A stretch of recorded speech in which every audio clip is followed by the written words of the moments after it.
Hey everyone, Lainey here. So as you can probably hear, I'm a little under the weather, but I didn't want that to stop me from releasing this really important episode that means a lot to me. I was joined back in November by Verity Carter, who is a survivor of the Children of God cult, and Sarah Steele from the Let's Talk About Sects podcast. We dive into Verity's experience and being raised in this cult and then kind of being pushed out into the world without anything to her name and no resources. It's really, really inspiring to see how far she's come and how brave she is in sharing her story. Now, Verity is very, very passionate about the Safe Passage Foundation, and I know that my listeners will show up in a big way, so we're asking for your donations in Verity's name to that nonprofit. Now, basic human rights for children around the world should just be a given, but there are communities and groups that choose to withdraw and work outside the structure established by society. Children raised in these communities or groups may sometimes be denied basic human rights that we take for granted. The Safe Passage Foundation provides resources, support, and advocacy for youth raised in restrictive, isolated, or high-demand communities, often referred to as cults by society at large. I've made the pledge to Verity that any revenue created during this episode, either through ads or anything like that, are going to be donated in her name to the Safe Passage Foundation. If you do make a donation in Verity's name, please tag me so that I can show her. She's not very active on social media, but she will likely comment on the Facebook page once I post the episode. And I'll also leave a link to the Safe Passage Foundation in the show notes so that you can make a donation directly in Verity's name if you wish. You can also simply share the link to your social media websites to help drum up support for them. And again, thank you, Verity and Sarah, for joining me on Spotify Greenroom. Don't forget you can join me every Tuesday at 6 p.m. 7 Eastern on True Crime Convos on Spotify Greenroom. Okay, on to the show.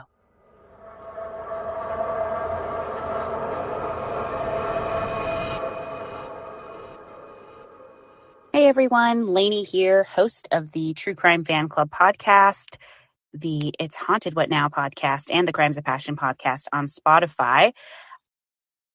Okay, so thank you both for joining me. This is going to just be a really, just open-ended discussion. I didn't really want to have a huge plan going into it because I just like the flow of a discussion to kind of be natural.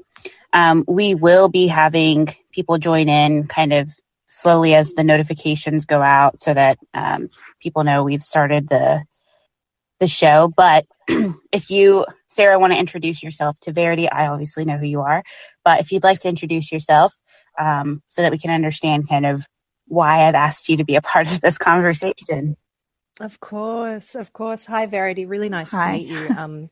I make a podcast as well called Let's Talk About Sects, which is I've spoken to a lot of survivors of various cults. So, I have a lot of admiration for anyone like yourself who does manage to speak out about their experiences, because that is not an easy thing to do. And I think that it really helps people understand how other people end up in these situations and that more needs to be done to help those who've come out as well. Okay. So as Lainey told us a little bit about it, it's nice to meet you. Yes. And then Verity, if you could, we have individuals who've already joined our room. So welcome, everybody. I just want to say thank you so much for coming. We've been talking about this in True Crime Convos for a while because Verity, I approached you and there were some discussions that needed to be had on the back end to make sure that you could even have this conversation with us in the first place. So I'm very, very happy that it worked out. Our colleagues here do an episode where they review documentaries, and they happen to be reviewing the Discovery Plus documentary that you were a part of. And I had so many questions for them that they obviously couldn't answer because, they just watched it. And that's kind of how I approached Sarah and was like, I have to know why this is happening, what entices people into this. And I want to hear kind of from somebody who survived this whole ordeal.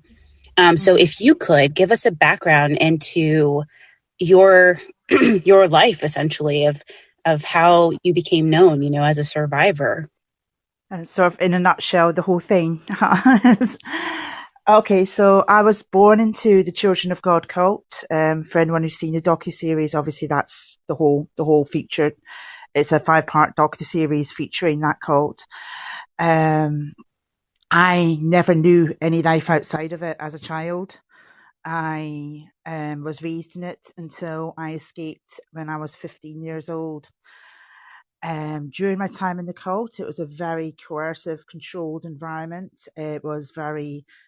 Everything was controlled. You didn't have control of your own body, of your own thoughts. They didn't have personal possessions. They weren't allowed to have their own opinions.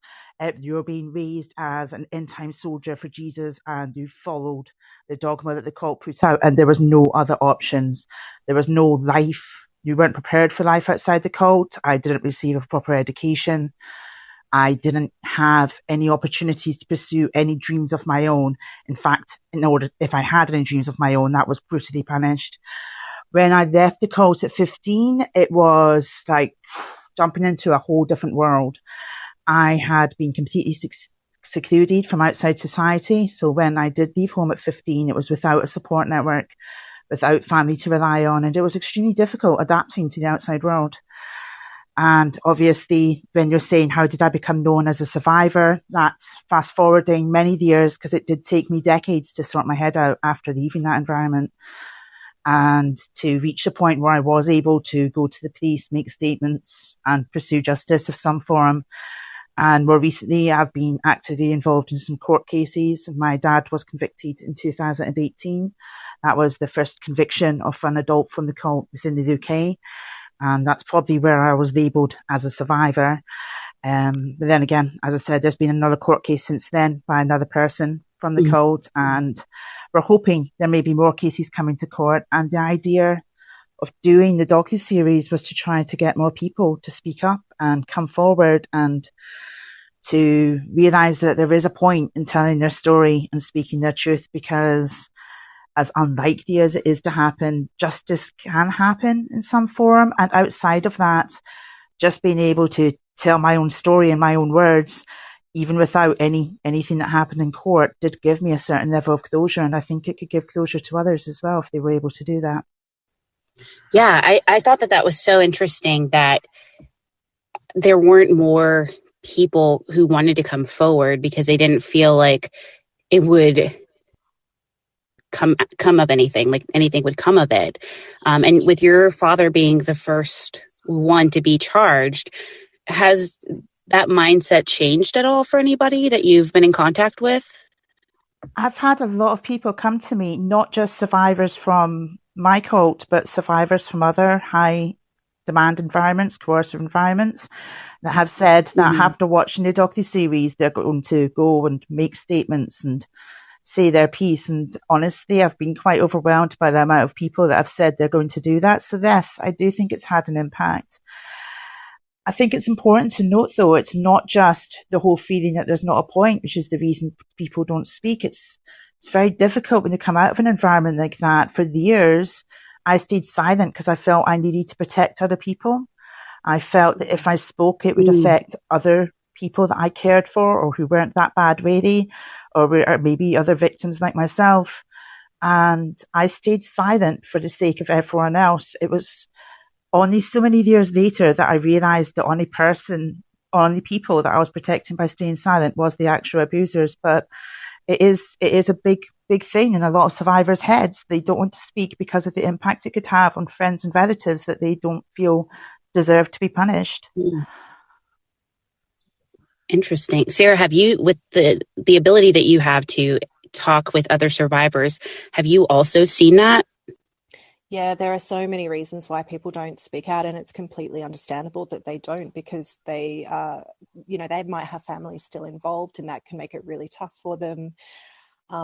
They do often see justice doesn't happen. I mean, particularly with Children of God, it's actually quite incredible that Verity's managed to see some justice there, because there are so many instances where, there were raids of like children taken out of homes and then returned to their parents, and they had been highly trained in what they were supposed to say to people in the outside world, to police or anyone else about what was going on. And it was just very hard for anyone to get any justice in many circumstances. So it's wonderful that that's starting to happen now, that's continuing to happen, but the face that the groups kind of give to the outside world can be seen as, they're often framed as harmless new religious movements. So it takes a lot to kind of take them on and take on that whole narrative and talk about what really happened. And particularly this was happening with children who are, they have a lot of trauma to deal with, and then to come to terms with it later. A lot of people who come out, they have a lot of shame as well about many aspects of their involvement, maybe things they did when they were involved, and that can make it really, really tough to speak out. And I think a lot of the problem is, children of God, there were lots of really terrible crimes that happened, but a lot of people who come out of other cults, it wasn't even necessarily that crimes happened. A lot of this coercive control stuff isn't recognized as a crime.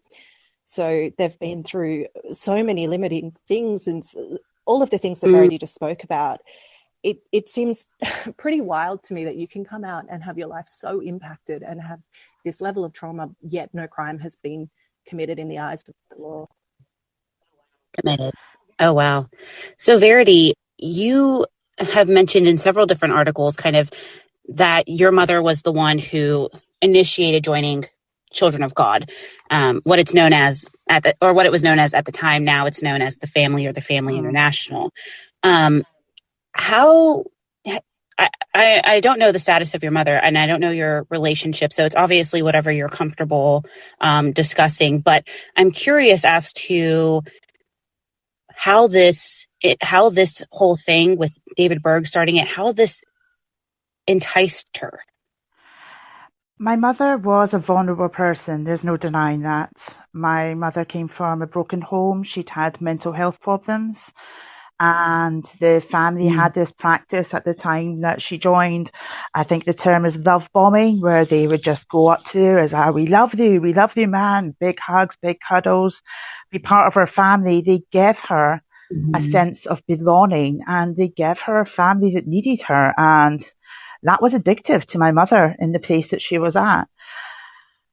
I obviously can only go on what I've been told. I wasn't there, but that's definitely from what I have gathered from relatives and other people and my parents themselves, the way that my mother was converted. I know personally speaking, when I was younger, we were trained to convert people and convince people and to get what we needed from systemites, which was our word for everyone in the outside world. And we were trained to spot a vulnerable person. Some children went to school and did reading, writing, maths. I was considered too stupid to educate, but what I did get was classes on body language and identifying looks and expressions and something in the eyes and wording, and basically finding out what somebody was missing in their life so they could say that they were going to fit it in order to get what they required from them, whether that was to get them to say a prayer with you, to give you money, to buy a pamphlet, or to come to a meeting. Fill in the gap. The important thing was spotting the vulnerability and filling that need, and that's basically what happened to my mother. I was getting classes of that from... As a child, you were taught that? I think first class I remember getting or something like that was I was about 8 years old. Oh my gosh. I can't believe that. That's the level of manipulation, I think, to be able to use a child like that. It was explained to us that it was a way of showing them God's love, but looking back, it was totally being taught how to manipulate them, and it's just very different looking back on those educational classes as to what it felt like when I was in them. Yeah, I didn't even realize that. I was always wondering like how children in cults would be indoctrinated that way. I typically thought that this was happening as a look and see, learn and see type of situation. Like, oh, this is just what we do, as opposed to like actual classes of like truly what it is manipulation. You're being manipulated to manipulate. I wasn't taught the basic educational skills. My academic side was completely that. It wasn't thought necessary for being an end of times warrior. However, being taught how to get what we needed from the system in order to achieve God's work, that was our primary focus, and we got taught all the skills to do that.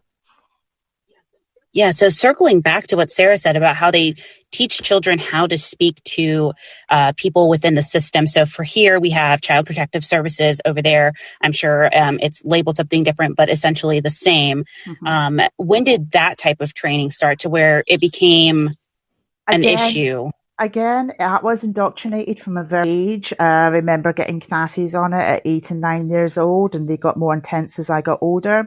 And we'd even do skits and role plays, and it was very much ingrained. There was this massive feeling of fear and paranoia constantly when growing up in the cult, because everyone in the system and the outside world was out to get you and out to stop you doing God's will. That included authorities, that included social workers, it included teachers, it included any person you met in the street. And there was this massive thing of fear that you could not, expose yourself to them and let them know the real truth, because they wouldn't handle it and they'd use it against them. So you had lines to say, and you used to practice if they were ever taken in a raid, or if their social services ever came, how they'd talk to them, how they'd smile, how they'd answer questions, what number they'd give them, what they'd demand, i.e. being reunited with the parents. And here's the thing, as I got older to teenage years, if I wanted to be taken away, I was desperately unhappy in the cult, but I was so scared that if I said the wrong thing, my siblings and friends in the cult would suffer because of what I said. They'd be separated, horrible things would happen to them, my parents would be taken away, I'd never see them again, and it would all be my fault. And because of that, even if I had been in a raid, I would have followed the line and said what they taught me to say, because it wasn't about me. It was about all the suffering I'd be responsible for happening to anyone left behind if I exposed the grip or said what I wanted to say and escaped. Right. So the self-perseverance or whatever was superseded by the need to protect everybody else around you. We had a question in the chat from Lauren who said, when you left, what was the hardest thing to adjust to in the outside world? They know they're going to think this is really weird and it's such a silly thing, but when I say it was an entirely different world, it was an entirely different world. And the weirdest thing for me to get used to in the outside world is how immature anyone my age was. I was 15 years old and people around me didn't know how to boil an egg or make a bed. And at 15 years old, I was holding down 3 jobs and paying rent on my old bed set. I could not believe how little people my age knew, how little they'd lived and how little they'd experienced. It was so weird to me. I couldn't have a conversation with them. I mean, it was difficult enough to have a conversation anyway. I had no pop culture. I was pretty sure a soap opera was a toiletry. I was useless in conversations. But outside of that, just even being able to talk about anything basic, we were on such different levels. It absolutely baffled me. The thing I found hardest in the outside world was making my first friend. I found it really difficult to develop any sort of social skills. Oh, I can't even think. So when you first left, where did you go? Like, how did you just decide, I'm done, I'm leaving? I reached the point in the cult. At the point I left, I'd already tried to commit suicide a few times. I'd already tried to run away a few times. And I'd been told my whole life that the outside world was full of these horrible people. And as soon as I left, there was cautionary tales told of people like River Phoenix, where they would just get pumped full of drugs and die, and just because they left the cult. And I think at the point when I left the cult, it didn't matter anymore because it couldn't be worse. I wasn't going to survive the year inside it. So if I died in the outside world, what difference did that really make? So I burnt my bridges. I got myself kicked out. I wasn't brave enough to go through the retraining program. So I basically made myself unwanted in a very big way. I ended up in a fight. I was out the next day. I was sent to live with my dad, who'd been excommunicated when I was 10 years old. I was sent to live with him because none of my other relatives knew me. None of my other relatives had been allowed any significant contact with me growing up because they were systemites. So even though my dad was one of my abusers, he was the only person I could be sent to live with. I lived with him for a matter of months, and we had a falling out. I wasn't truly comfortable being in his presence. I hadn't forgiven or forgotten the past. And so I ended up in a fight with him as well, and moved out and got a cash in hand bed sit in an area that didn't ask questions. I was living on my own and holding down 3 jobs before I turned 16. Wow. And Sarah, for your experience with survivors as well, how have you seen their experience in the outside world? I say outside world because obviously when you're in a system like this, it's very insulated to, that's their whole point, right? Is to sever your ties from everybody and everything that you know. So like, what are you seeing similar patterns here? Yeah, I mean, it depends on the setup of the cult, because some are much more kind of physically insulated, but all are very emotionally insulated. So they'll have given most members the impression that anyone on the outside world, whether it's the system or they might call it, there's a Zendik farm called it the death culture or whatever it is, are not to be fully trusted. So you can't have ongoing relationships with them or meaningful relationships with them. So that social aspect is really difficult coming out. But I think, you know, listening to what Verity is saying, it's so many people, they look at cult members and they think, oh, why don't they just leave? And that tells you why they don't leave. I mean, you have to rebuild your entire life in the outside world. It's such a huge undertaking. And it's a really common story that I hear, that particularly if you've grown up in this scenario, you didn't choose to join in the first place, it's all you've ever known. You think that on the outside world, you're likely to die, whether it's a religious cult or not. There's the teaching is that, you know, you're in great danger if you leave, or your family is, or whatever else. And so you have to reach a point of everything getting so terrible that doesn't matter anymore. And that just, I mean, I just have such huge admiration for anyone who managed to leave a situation like that, because it takes so much to do. Yeah, Verity, we have a audience member that'd like to join up. So I'm going to go and add William. So William, you're likely muted, so just unmute yourself. If you don't see a way to do that, just pull down. I got it. Okay, awesome. You have a question? I really don't have a question. I just want to speak out on saying that, you know, whatever you guys went through with all of that is extremely disturbing. It's horrible for anybody to be manipulated in that kind of way and put into that kind of position to where you feel like you're too scared to get away from it. Like, that's not fair. It's not sorry, there's a TV in the background, but yeah, I just wanted to speak out a little bit on it, because even to me myself, I've had people try and put me in that position before, and I was fortunate enough to be able to see the signs and get away from it. And I really feel for you guys' pain and struggle that you had to go through, and I'm sorry you had to go through that. Well, thank you for sharing. You know. Well, thank you for sharing that with us. Thank you guys for inviting me to the room. Sure. I'll tune in again sometime when I actually have the time, but I'm not the type of person that has a lot of time for the phone and the internet. So anyways, thank you. It was. Thanks. All right. So Verity, how do you feel when people approach you or say things like that to you? Because I know for some people, I don't ever like to victimize anybody by saying they were victims of. I always like to kind of lean more towards the more powerful statement of being a survivor of certain things. But I know for some people who have survived ordeals like yours, especially growing up, you know, and this is all you've ever known, when they offer their sympathies like that, how does that kind of relate to you in terms of like, is that, I know some people see it as pity or anything like that. So I'm just curious, like, how you accept that type of feedback. I take it in the way it's meant. I mean, it's overwhelming that they actually care. You have to understand that for the majority of my life, I was pretty convinced that nobody would ever care. My parents never cared. My siblings, nobody that was in my circle had ever cared about me or any aspect of me. And I was always told that no one would believe me and no one would care. So when people reach out and say those things, I find it really emotional. It's a really lovely thing for them to say.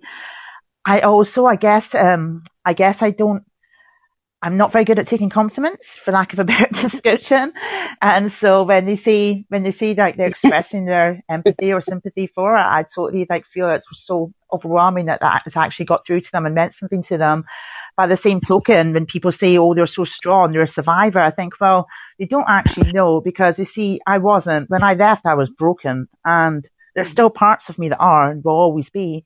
I've got various things that I have to work through on a regular basis. And honestly, yes, I am a survivor, but in some ways it's pure chance that I survived where some others didn't, because I did do that thing that many escapees of these environments do. I did go off the rails. I did self-medicate to quite a considerable degree. I put myself in a lot of very dangerous situations. And honestly, there's people that have done less than me that haven't survived this far. And I think I was lucky enough to make it out the other end and actually start building a life for myself.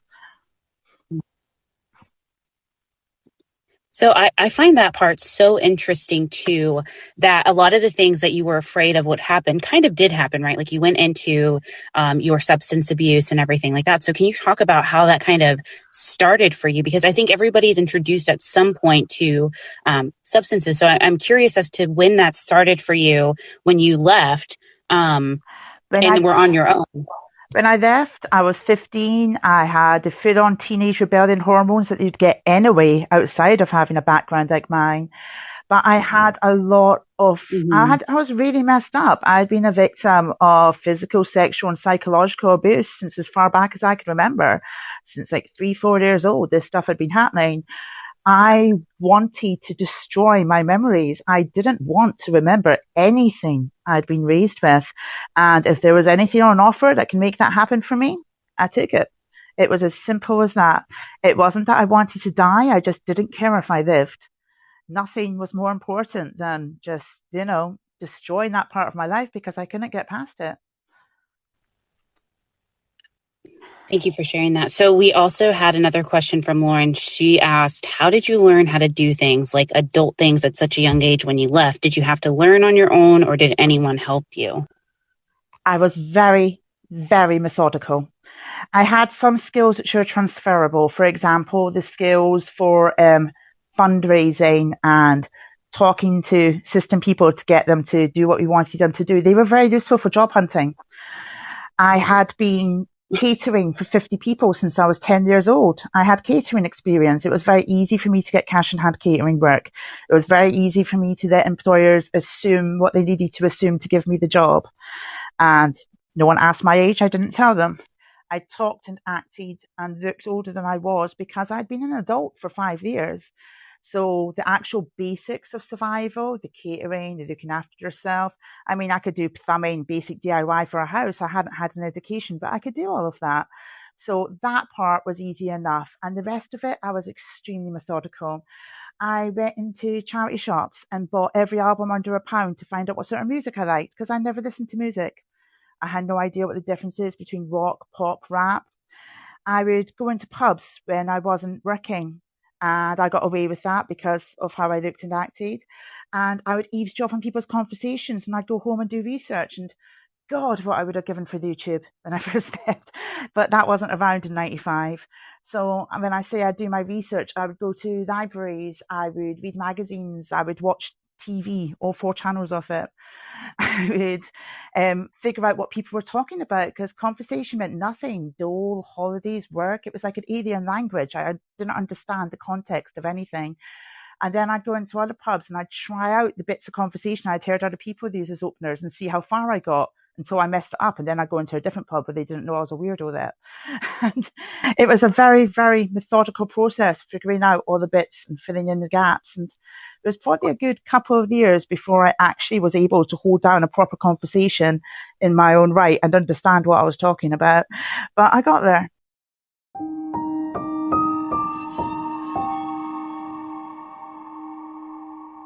I want a vacation that can make the fun happen. For me, the best parts of a vacation are the ones that surprise you, and I call those the fun expected moments. And I get those from FunJet Vacations.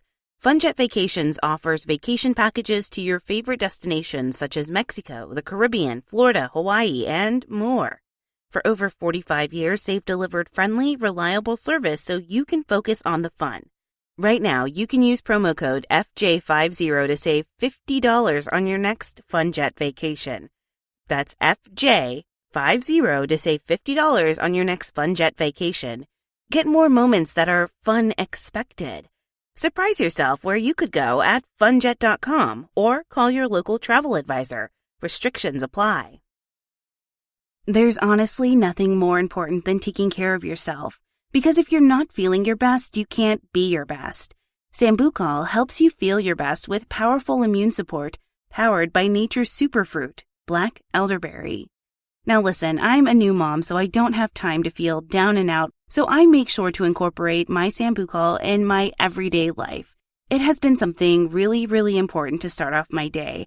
I feel like I'm taking control with Sambucol because it helps support my immune system, and I feel like I'm doing my body good by taking Sambucol every day.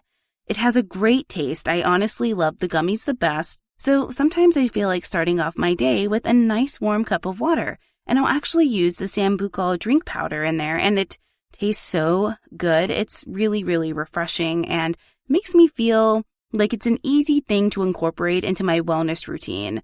Best of all, Sambucol is a trusted brand. It's the original black elderberry and was developed by a virologist, so I know I'm getting a great quality product. And you can too. Get 15% off your next order of $9.99 or more at SambucolUSA.com. Use TCFC for 15% off. That's SambucolUSA.com. Use TCFC for 15% off. SambucolUSA.com. Use code TCFC for 15% off.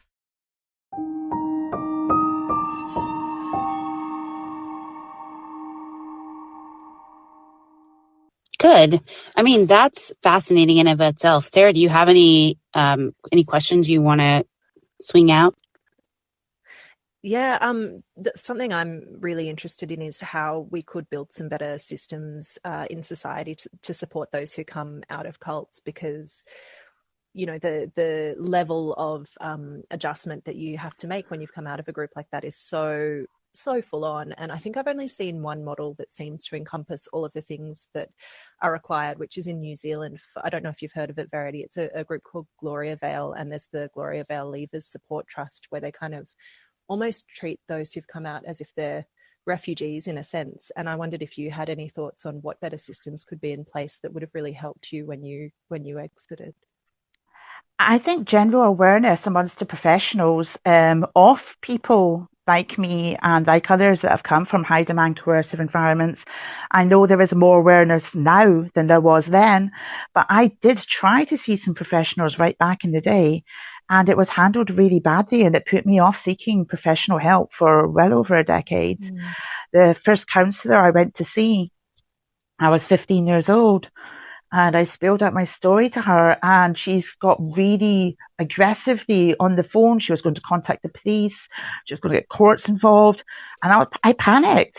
I had been told that my little sisters would be sent to live with my rapist if I said anything against the cult, and I didn't want that to happen to them.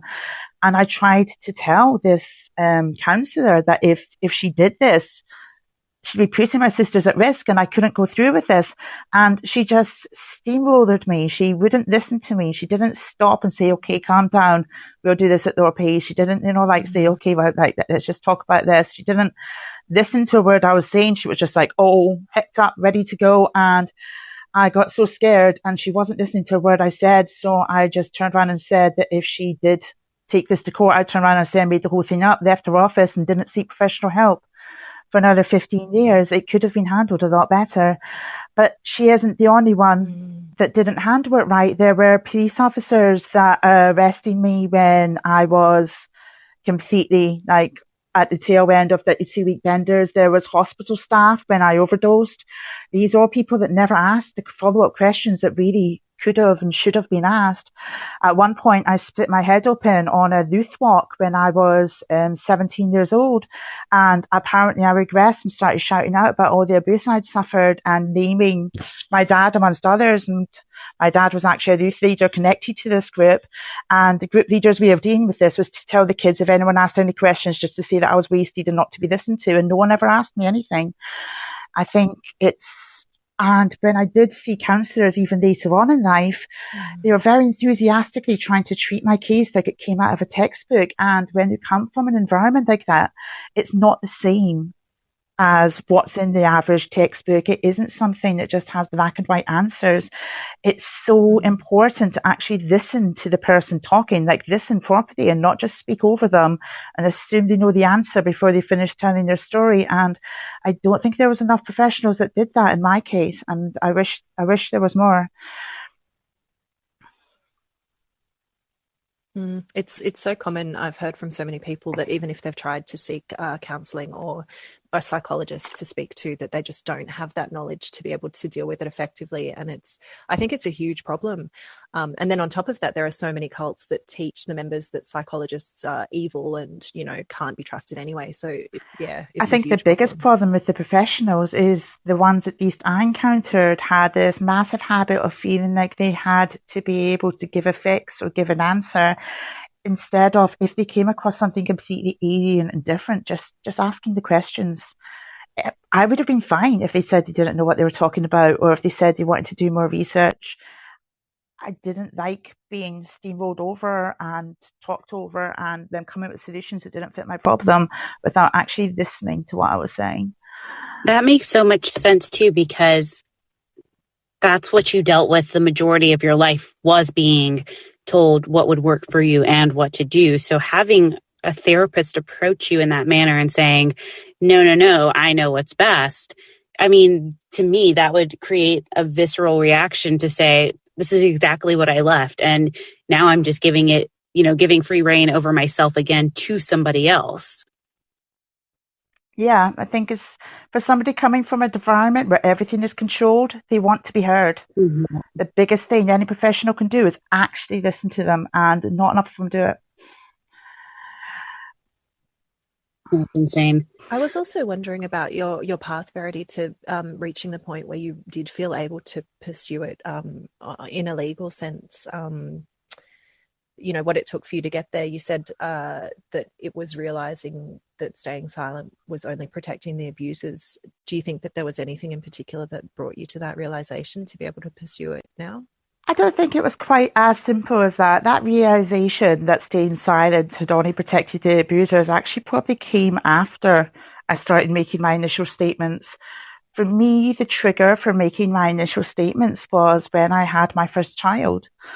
And up until then, I had very much been thinking, oh, well, it's not worth it because the only person that'd be helping is me. I'll be punishing all these people who are good people now for somebody who they were then. They don't deserve that. I'll be hurting all these other people. My gran would die of shame. My siblings, it would cause them so much issues. Blah, blah, blah. All these different things that it would impact. And essentially, it all came down to the fact that I didn't matter enough for the fact that it was important to me to be a reason to talk.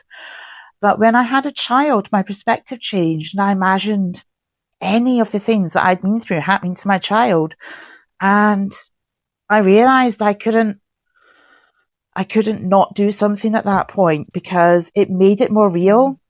It was worse thinking about that happening to somebody else than remembering it happening to me, if that makes any sense.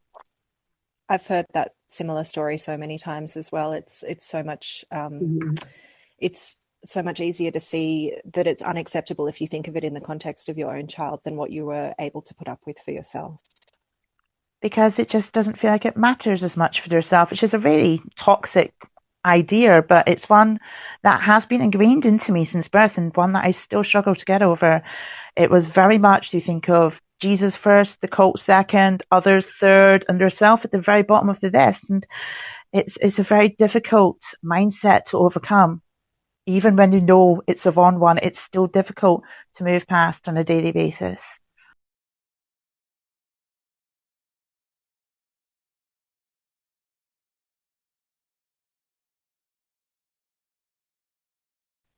Yeah, I can relate to that. I was also abused when I was younger through, I kind of blocked most of it out. But I would say probably around the time I was starting middle school through high school. And I kept silent to protect my mom. Essentially, it was her husband at the time. So I can relate to that and that feeling of forget about me. I can deal with it. But I don't want my mom to suffer through anything because she's tried, so hard to find love. And same thing with your grandma. I thought the same thing. I was like, my grandma would be, so ashamed of this whole thing. I would be ashamed if she knew. And so it was a mixture of shame and also trying to just keep everything together, not for me, but for her, because I always thought like, oh, once I turn 18, I'm done. I can do whatever I need to do and live my life freely. But until then, I have to kind of just suck it up. And one day I just decided that that's not going to be me anymore. I'm just going to, be honest and forthcoming about what's going on. And I was finally able to kind of get out of that cycle for myself. And it was a really hard, decision to make because ultimately it was going to impact the happiness of my mother, which I grew up in a household with a bunch of domestic violence and alcohol abuse. So I was already kind of used to taking care of my mom in that sense. So it was difficult to kind of to make that change. So I definitely, get that feeling. And I know what it means. And for people who haven't been through that, it's hard to kind of understand. It is one of those things. There's this massive sense of responsibility for everyone around you. Mm-hmm. I was the oldest girl in my family, which meant I was basically mother to a lot of my younger siblings for a large part of my childhood. And an impact on them was something I felt responsible for outside of anything else. And like you said, you just sort of feel, well, I can take it. So it's sort of my job to take it to protect them from having to go through any more than they already do. Right. So you actually had a brother, he left before you did. Mm-hmm. So how is your relationship with him now? And are your other siblings also out, or they still, like, what's the status of your siblings, if you're comfortable answering that? Okay, I probably won't go too much into my siblings because I know some of them have chosen different journeys and I don't want to, bring them up. Really, I don't feel it's my place to tell their stories. Yeah. I have a good relationship with most of my siblings. My brother that left before I did, who is also in the docuseries, I have a really strong relationship with him now. And as I said, with most of my siblings, it wasn't always the case. When we first left, we were all a bit messed up. We crossed paths several times, but we were all damaged quite badly and had our own journeys to make. It was probably a good bit later on that we actually started bonding properly. And I'm curious if that's for when you were in the cult, because for instance, for myself, I'm very, very close to my sibling. And so I'm curious, in the cult, were you allowed to be close to your siblings? For my youngest, in the sense of like having an actual sibling bond? Generally speaking, family relations were not encouraged. In fact, they were actively discouraged in the cult. It was meant to be one family under Jesus. And so families were separated. It was very common for children at the age of 12 to be shipped off away from their parents separately. They didn't really get to spend a massive amount of family time together. I know some families were close in the cult, but ours was not one of them. I didn't have a close relationship with my siblings when I was growing up. Gotcha. I was responsible for a large part for my youngest siblings, teaching them, and I've ended up with a very close relationship with some of my youngest siblings because of that. But it wasn't so much closeness as I felt I was responsible for protecting them, if that makes sense. It wasn't like it was a mutual support network. And as for the ones which are close in age to me, we didn't have any significant relationship inside the cult. That is something that we built outside. It's a really common thing in cults as well to try and kind of break down that family bond, because the leadership wants the members to be have their loyalty first to the cult and the leadership, and then the family bonds come after that. So that's hugely common. Oh, wow. Yeah, because I was at least thinking like maybe you could lean on each other, but it makes more sense that even the family unit you would break down so that there's maybe this distrust, or, you're focused on one goal, and that's just to serve the Lord in quotation marks, if you will. Verity, how old were you when you kind of realized that the way that your life was going and the life that you were living was wrong? That's a bit of a difficult question because I think I didn't really realise it was wrong. And to be honest, I wasn't even entirely sure it was wrong right up until the point I left. I just thought that I was wrong because I wasn't able to live it. Here's the truth of the matter. For most of my childhood, I was actually trying to be a good Christian end-time soldier for Jesus. I was just really bad at it. I was always in trouble. I was always being punished. I mean, constantly. I can't remember a time when I wasn't. I had a vivid imagination. That was something that was outlawed in the cult. And every time they showed signs of imagination, they'd be put on science restriction, they'd be punished. I didn't understand things people were saying all the time. I actually think I might be on the spectrum, but that's something that's being, I'm diagnosed at the time. I've got kids that show on the spectrum. But I didn't understand what people were asking. So I'd ask for clarification. That was answering back more punishments my direction. It didn't matter what I did. I was always in trouble. And the things that were happening to me upset me. They made me cry. They made me really, really upset. And I would tell people and I would be told, oh, well, they're so lucky they're paying attention. It's like, honestly, they're not even worth paying attention to. You should be grateful, or you should give it to God. You should give them what they need. You should be a better Christian. Why can't they be more like such and such? And everyone else seemed to manage to be happy with what was happening. And I actually thought there was something wrong with me, that I was so upset about all these things that everyone else clearly thought were normal. As I said, at the point when I broke down to the point where it didn't matter anymore, I just needed to get away from where I was. It wasn't even so much that I thought the cult was evil. I just knew I couldn't survive anymore, but I thought that was something wrong with me. So many people who come out of these groups, they often end up saying that I always had it in my head that something was wrong, but everyone around me was acting in a way that supported what was going on in the group. So I thought I was the only one. And oftentimes they're not the only one at all. But if you're surrounded by all of these people who are acting in these ways, of course you think that you're the one who's the aberration. Having spoken to many others that have survived since, like in more recent years, it has occurred to me that they were probably just much better actors than me. I just wasn't that good at faking it.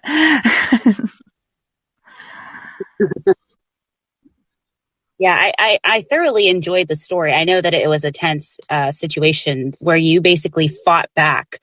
And I was like, I silently whispered, I was like, fuck yeah, Verity. Like, I was like, I could totally see it and imagine it in my head of, how that transpired. And I was like, so even though it happened so long ago from my perspective, I think that that's a great point to your bravery, honestly, and to your tenacity to kind of just live on your terms, even though it took you some time to get there. To me, that felt kind of like the beginning of it, of like, this is what I'm going to do to fight back. And it was really small when you think about it, and it was a really small way to do that, but it was such a huge message of, you can't mess with me. Honestly, it was a turning point for me that day that I got out of the cult.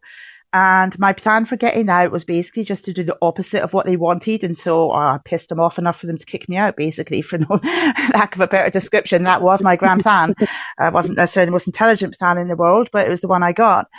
And so I carried on doing the opposite. Yeah. I had this stash. I told one of the home grassies, she told on me, shocking enough.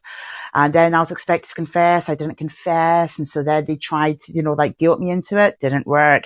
Then they tried to exorcise me in the desperate prayer, and I started laughing at them, which did not help. And so I was set up, and they went to hit me, and I hit back. And honestly, there was this point, and I felt so powerful.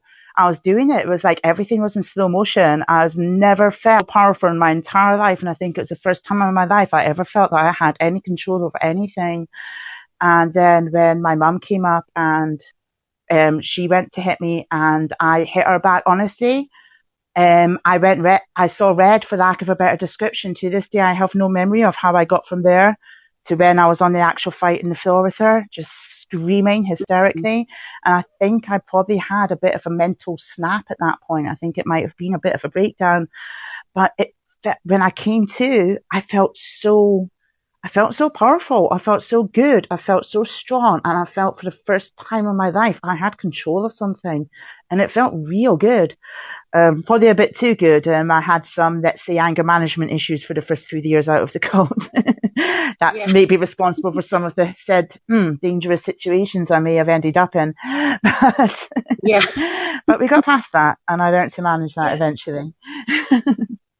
That's amazing. I thought, that's amazing. I thought that story was pretty great in terms of, again, your tenacity. So how did you feel when your dad left the cult? What was that? How did you feel when your dad left the cult? I felt guilty when my dad left the cult. I felt like it was all my fault. My dad left the cult not long after my baby sister had died.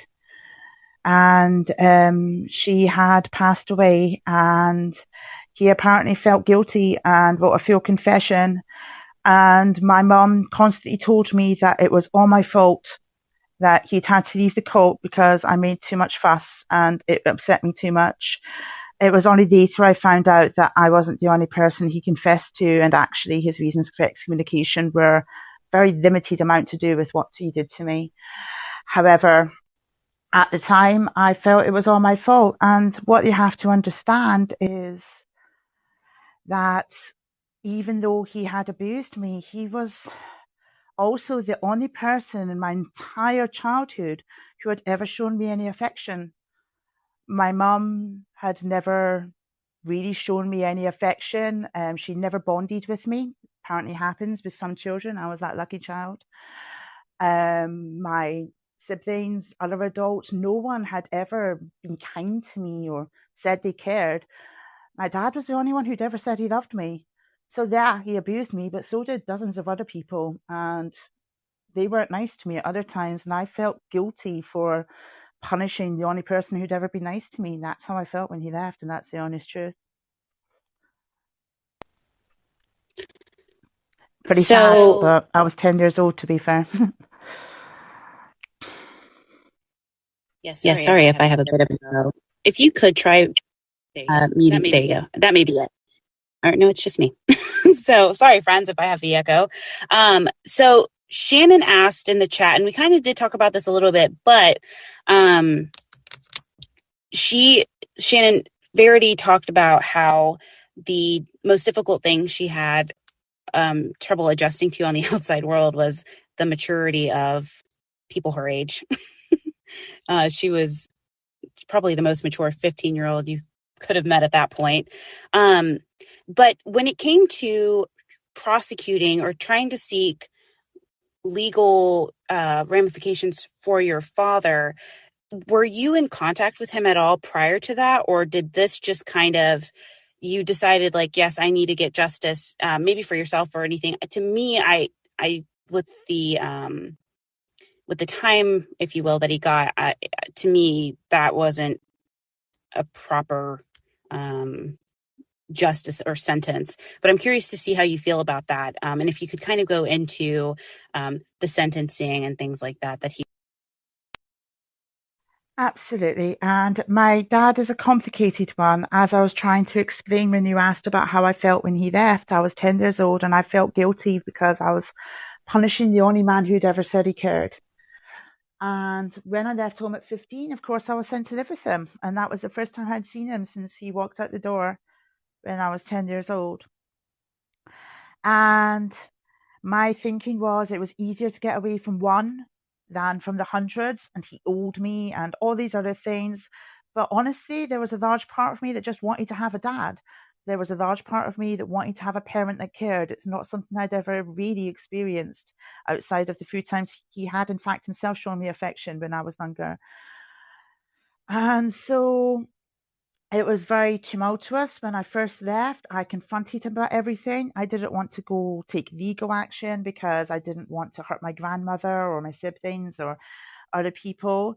But I confronted him about it and he broke down. He apologized. He said how sorry he was and how he was this really good person now, helping so many people. And if I was to do anything now, I'd be punishing all these people by removing him from their lives and making them suffer for something that he was no longer doing. And he only ever did it in the first place because the cult made him do it. And it was all because they forced him into it. And I wanted to believe him so badly.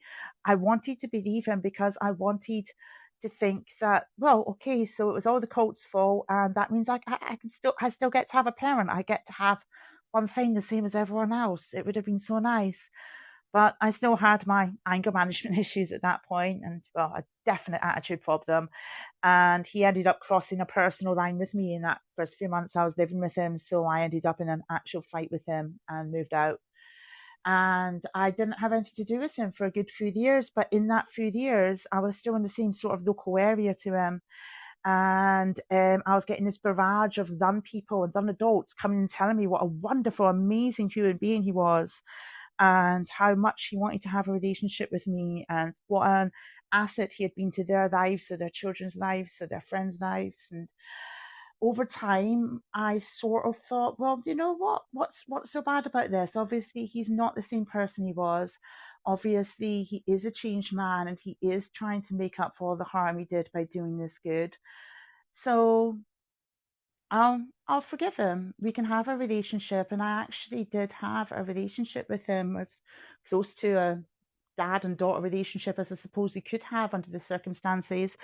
I never really called him Dad. I usually called him Alec. But we had a sort of mutual respect where we knew which boundaries we wouldn't cross. And I believed he wasn't that person anymore. And it was nice to think that I had a parent. It was something I desperately wanted my entire life. But as time went on, and when I did first start making the statements, I didn't include what my dad had done in my initial statements because I still felt like I needed to protect him. But I realized that I couldn't do that because it wasn't just me he'd hurt, and I couldn't tell half a story. I had to tell the whole story. So actually, at the point that I did that, as I actually confronted my dad again, and I said, look, I can't hold back anymore. I've started this ball rolling. I need to tell everything. I can't just skip and miss bits. I need to tell absolutely everything there is to tell. And that includes Lou, and they're going to have to face up for it. And at that point, he broke down in tears and he said he'd hold his hands up, and he said he'd confessed to everything, and he felt so sorry, and he said all the right things. But then when I did, and the police arrested him, at first he pled not guilty, and that just shocked me because that's something he promised he wouldn't do. And then a bit later, he decided he'd plead guilty, but he pled guilty to, as part of a plea deal, to reduce charges. He confessed to a tiny fraction of what he'd actually done, and only to some of the people he'd done it to. And that isn't what he said he'd do.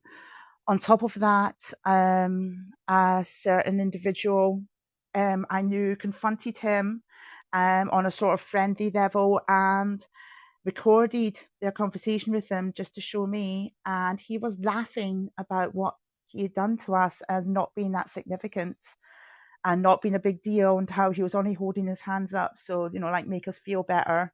But he was only holding his hands up to a few things, so it wouldn't be like too severe punishment. And honestly, I felt betrayed all over again.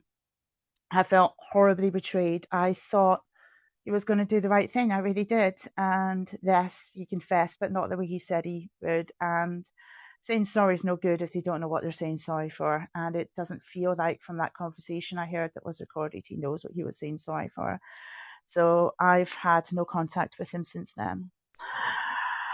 It was like losing him another time. It's also like saying that you've changed is all very well if you haven't done the work of atoning for the damage that you caused in the first place. Right. I think that's really. I let him off easy. Sorry, I was just going to say I let him off easy with his initial apology because I wanted a parent. You have to understand the sheer sheer power behind that for somebody that had always been told they were ugly, shit, worthless, and unlovable by everyone, including their own mother. I just wanted a parent. That's heartbreaking. I'm a new parent myself, and I got what you said whenever you mentioned changing because of your child, right? Or realizing that you wouldn't want anything what happened to you to happen to them, that you would do anything to protect them. And I feel the same way. I tell my husband, I was like, I'm going to love my child like I wish somebody would have loved and protected me at that time. So I definitely get that. Oscar in the chat has a question. He says, I'm curious about how your spirituality was affected after the way the religion was weaponized against you, or were you able to find a way to connect or have faith in said religion, or was it ruined for you? And if so, what helped fill the void, for lack of a better word? It's a good question, and I think religion started to be ruined for me. Not just religion, but faith. Faith is the issue I have. You have to understand that I was taught to basically open the Bible pretty much point blindly at a verse and interpret it one bullshit way or another to make it mean whatever I needed it to mean, to get that person to do what I wanted them to do, whether that was to give money to the cult, say a prayer, or whatever else. We were taught to manipulate this book to serve a purpose, and how many multiple meanings every single verse could have. And then we were expected to blindly follow the adults that were using these same scriptures against us to do horrible things to us. And if you asked a question, you get brutally punished. And it's like, how does that make any sense? So on the one hand, they're teaching me that this can mean anything you want it to mean. On the other hand, I'm not allowed to ask a question when you say it is like the word of God and the reason that you have to do X, Y, Z. And it left me extremely cynical. So it's not so much religion that I have an issue with, but I find it really, really impossible to have faith. And when I left, I started looking into all sorts of different religions and philosophies. But no matter which one I've tried, there always comes a point where they've just got to believe or have faith in something. And I find that's not something I'm capable of anymore. And as for what I filled that void with, I'm not sure I have. But I'm also not sure it's necessarily a void, It's like some people use their religion for their comfort and for like their moral guidance and all the rest of it. I've just sort of done all of that on my own. I've got my own moral code. I've got my own do's and don'ts and lines I will and won't cross. And I guess I don't really feel that it's missing. It's just not something that's there. I often think with people who've come out of cults, it's like you have to reassess everything that you've ever thought, and the rest of us never have to go through that process. So you've been able to reconsider all of those things in a way that the rest of us don't necessarily know what's indoctrination and what's not in our own lives. So I don't know, there are some things that we could gain from doing that reassessment too. Yeah, absolutely. All right, so we are nearing our time. I wanted to open it up if anybody has any more questions. Sarah, if you have any additional questions. But Verity, ultimately, what do you want people to gain from you sharing your experiences with us? Because we, from the true crime perspective, obviously know about the Children of God cult because of the documentary, but also because of the crime committed by one of its former members who was severely abused by many individuals within the Children of God cult. But what are you hoping people get from you sharing your story? The main thing I've always wanted about me sharing my story is for others to come forward, make their statements. A lot of times what they've got isn't going to be enough to make a case, but it might be enough to support someone else's. You have to understand that if they were abused by a person, they're probably not the only person that were abused by them. And the bunch of you together could actually make a court case happen where no individual could. That is one of my biggest ones, especially as my worst abuser is still out there, as well as many others. And if more people made supporting statements, maybe that would not be the case. Secondly, I would like people to find their voice. Coming from any abusive environment, there's so many people that have this fear of speaking, this feeling of worthlessness, this feeling that it's not worth anyone's time to listen to them, and that nothing will happen as a result of them saying their piece. But people will believe you and people do care. Find their voice, even if they don't get justice or a day in court, you could get closure just from that, because that in itself is powerful and life-changing. And as a final thing, I know for coming on here today, I know you mentioned earlier, Sarah, about companies that do help people that have left cults. There is one actually set up in America by ex-members of the cult I was from. It's called the Safe Passage Foundation. If anyone wants to donate to them, they have a Facebook page, they have a website, they look up Safe Passage Foundation, and it's set up by ex-cult members for people leaving high controlled environments, and it's helped people with education, it's helped people with medical costs, it's helped people with housing. It's a really good charity, it's really underfunded. If anyone does want to actually, physically help the survivors, if they wanted to make a donation, then that would be a bonus. Awesome. So it's called Safe Passage Foundation. I'll put the link in the comments if you like.